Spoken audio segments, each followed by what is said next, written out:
And then Chloe, stay. You have to tell the dogs what you're doing. You have to let them know what's happening to them. You can't just snatch them up. Huh, that's why you're a scaredy cat. Little heart's going 97,000 miles a minute. Hi, Bob. We got you puppy entertainment. Boy.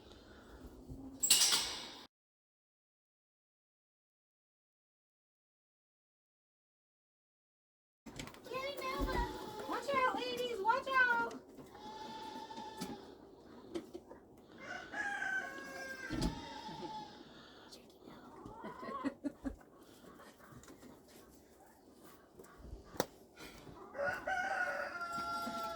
Good morning, everybody. It's a great day on the farm.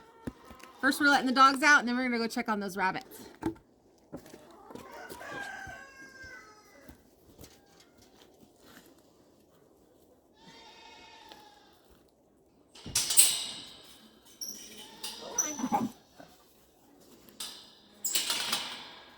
The sun is nice.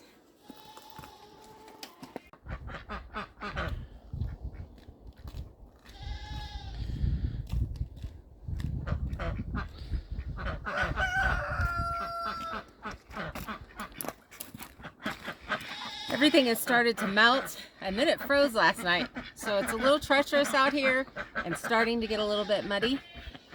We have not fed yet. It's mid-afternoon. That's pretty normal in the wintertime for me. But I did notice that one of the rabbits are actually pulling all over fur. So we're going to feed them first, which is going to confuse everybody else, because normally the dinosaurs get fed first and then the ducks. Good morning, ladies. Oh my goodness. You are definitely going to be a mama, huh?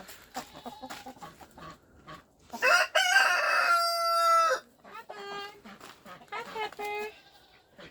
All right. Hi, Lily. Did we just give you a bed? So Lily is a first-time mama. This is the first time she's been bred. And she may possibly just not know what to do. So we're going to go ahead and just let her continue to have this. It's pretty normal to lose your first litter because they don't know what they're doing.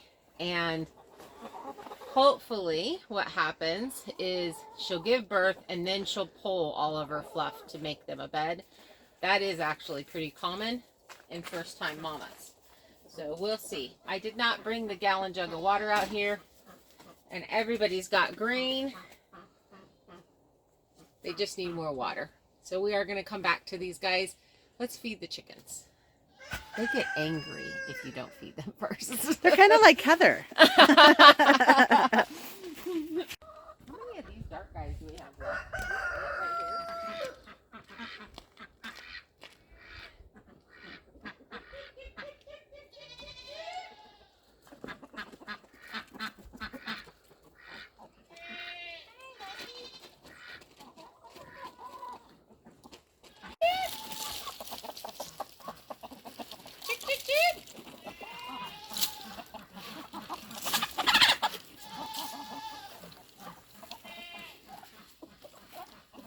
Now the ducks.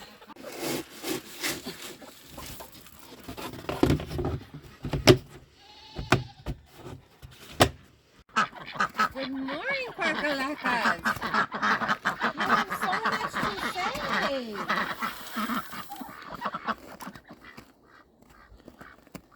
So this is 3 girls, 1 boy. Our boy has a super light bill and the other 3 have dark bills. And the girls are all now laying. So we're starting to hold on to their eggs.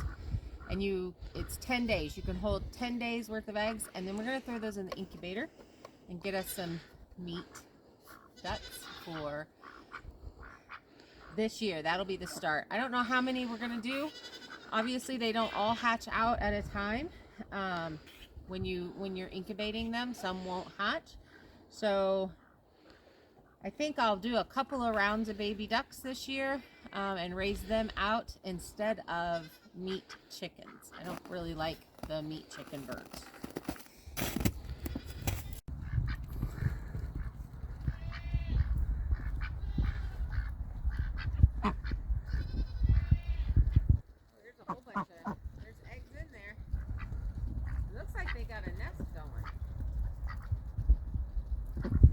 block of ice.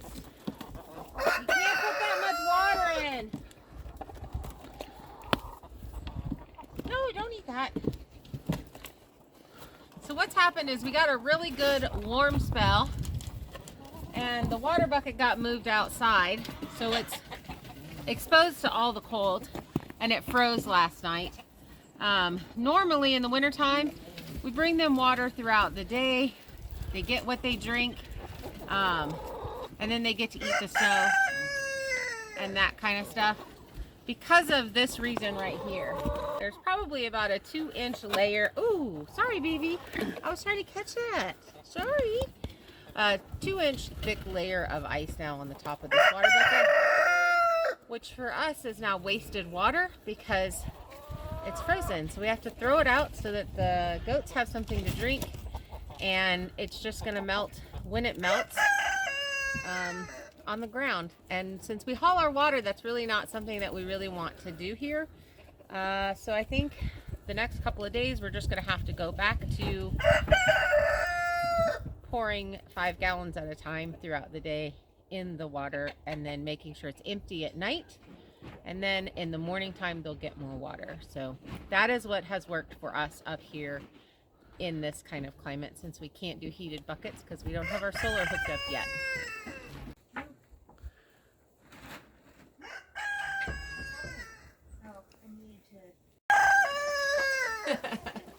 Okay, so when you set up your deep litter method, make sure, this did not happen and we're having a real hard time with this, that you put a block, 2 by 12, 2 by 8, something, probably at least a foot deep, however deep you think your litter is going to end up getting. So literally a piece of plywood there that was a foot deep would keep the litter from falling out, would make the door easier to open and close. We kind of fight this all the time. So that's something that will definitely be addressed in the barn when we get that set up. They get very excited about their grain and their feed, and these older goats are fairly aggressive to each other and fight and push. Our 2 little guys, Sissy and Bud, so far they're not really showing that, but they are a low man on the totem pole. I'm going to be really excited next year when it's just them and we're in a much smaller herd. It's going to be a lot easier to take care of. These other guys are just really fighting for the food. I might go ahead and give them another scoop of grain.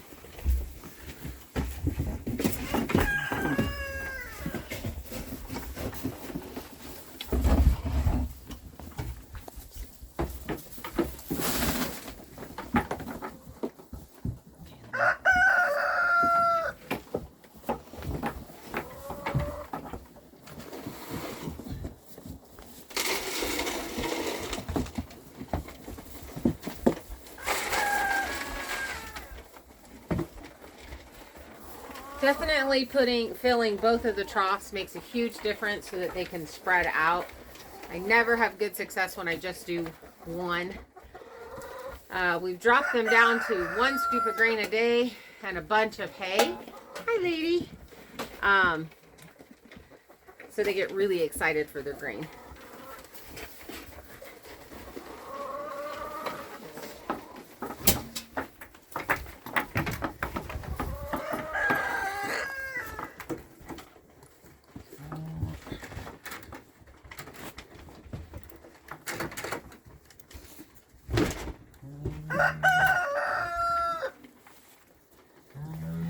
I have seen a few people have individual stalls for their goats to kind of run into when you have a smaller herd, and it's really good for birthing stalls.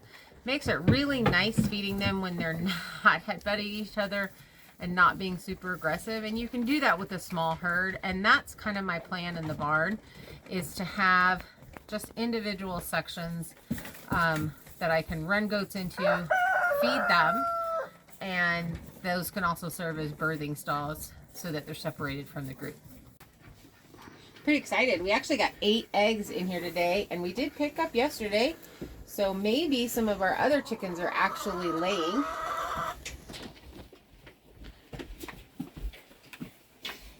these don't feel frozen.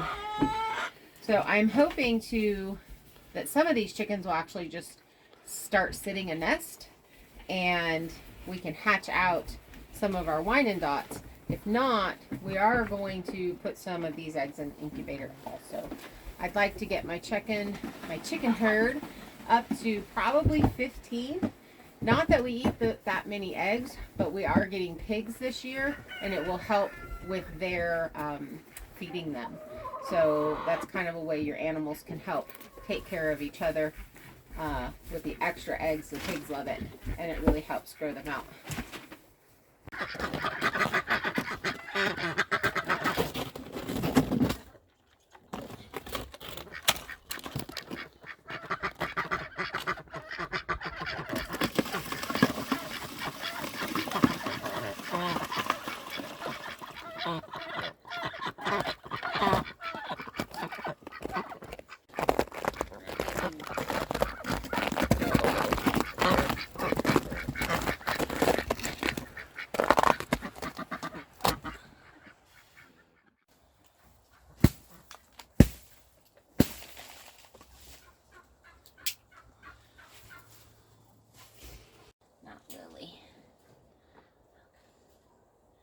So she has to have like Fort Knox because she knows how to open her cage. Good morning. Good morning. Let me have this. You gotta let me have this.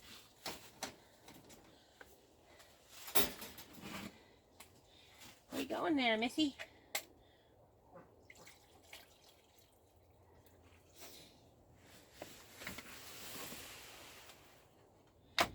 Found that if I just come in and give them water, I am going to give her some straw. Let her do her thing with that. I'll give her some straw.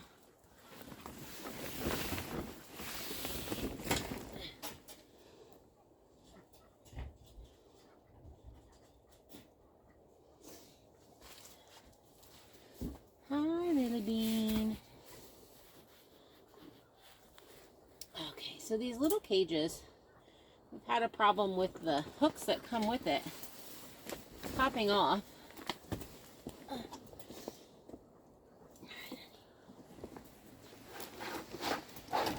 No, you're pooping in yours. What's up with that?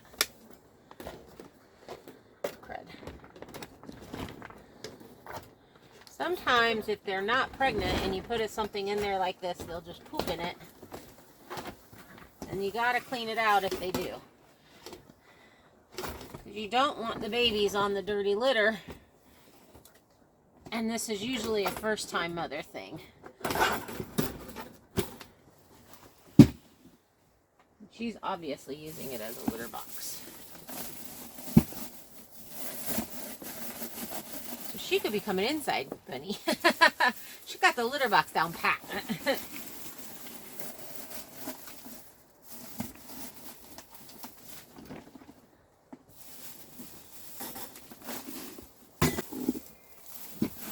Some mamas will get real upset with you if you put the bedding in the box.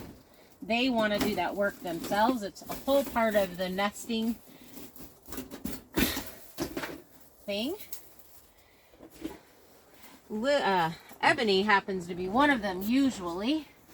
Last time when I put all the stuff in her nest, she pulled it all out and then put it all back in. So just kind of depends upon the rabbit. But you do want to make sure that you get a really good cage hook. So that's something we're going to be working on here soon. Oh, I didn't give her water.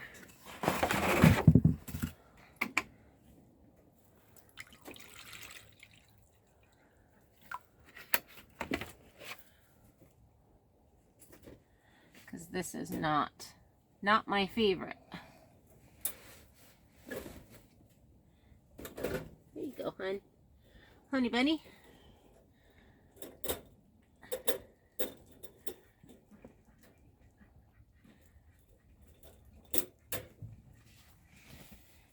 Now for our papa.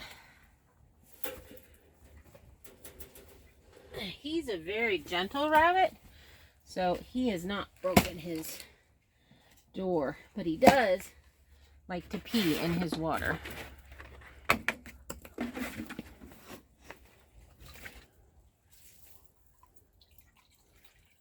There you go, Pepper.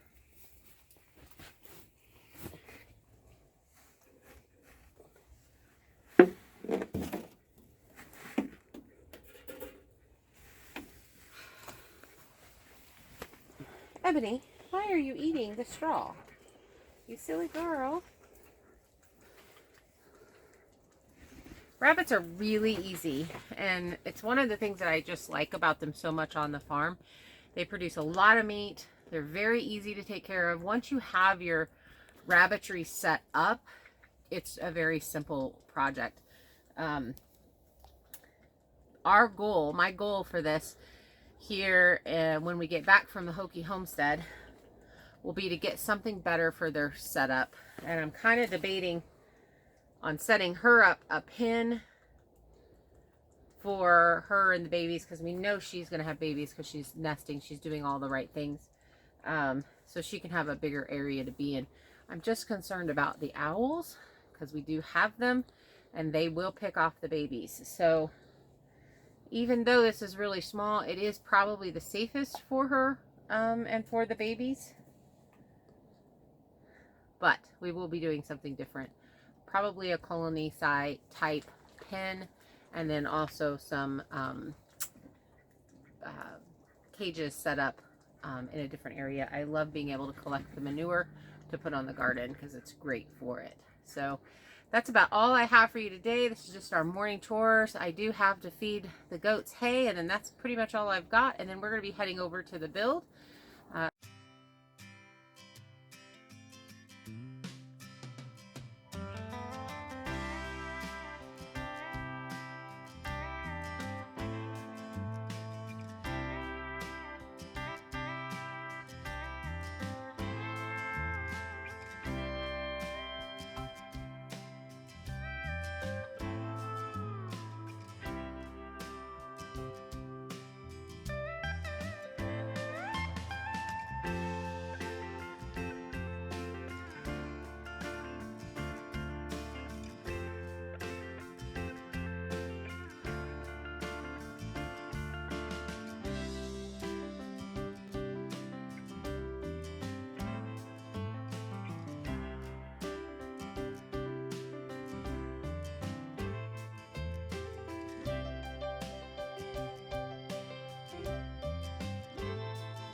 So make sure you go over and check out that channel if you have not already, because we can farms. And that is us building our homestead from the scratch, from raw land all the way up to a beautiful homestead. And in this channel, we're showing you everything else that we do on the farm, all of the animals, the gardening, the farm to table. So thanks for coming. Subscribe if you have not, and share with all your friends. Bye.